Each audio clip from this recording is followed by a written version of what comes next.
కొన్ని కోట్ల నక్షత్రాలు కలిపిస్తే ఒక పాలపుంత నక్షత్ర మండలం, అది మిల్కీవే గెలాక్సీ.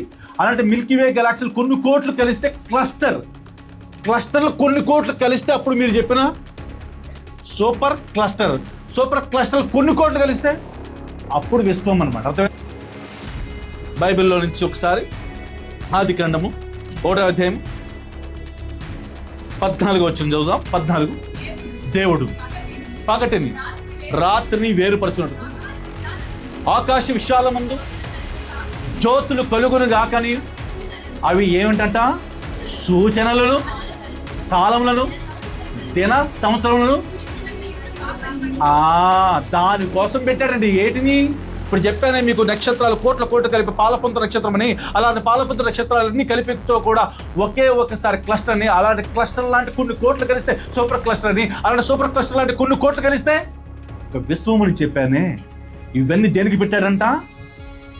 కాలాలకి, సూచనలకి, లేకపోతే దినాలకి, సంవత్సరాలకి ఆయా టైమింగ్ పెట్టాడు. అందుకని భూమి సూర్యుడు చుట్టూ తిరిగి వచ్చేసరికల్లా టైం ఎంతైంది? 1 year. అది సంవత్సరాల లెక్క. కాలం మీన్స్ వారం పెట్టచ్చు, లేకపోతే మనిషి మనుగడకి ఇవి తెలియటానికి, మనిషికి పలానా రోజు పలానా టైంలో ఒక రోజు అయింది తెలియాలంటే ఆ మనిషి కోసం వాటిని పెట్టాడు.